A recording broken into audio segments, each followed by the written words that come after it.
Hi everyone, now Saturday. Rainy season start in the Philippines and now heavy rain.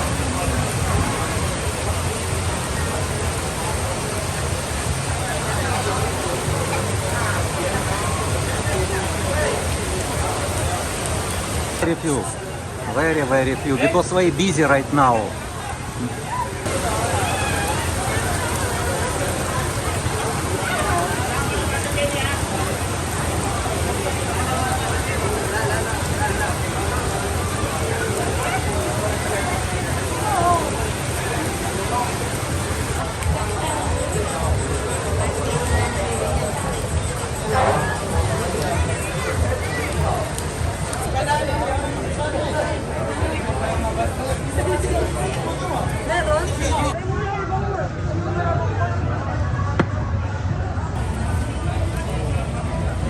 Tequila Reef.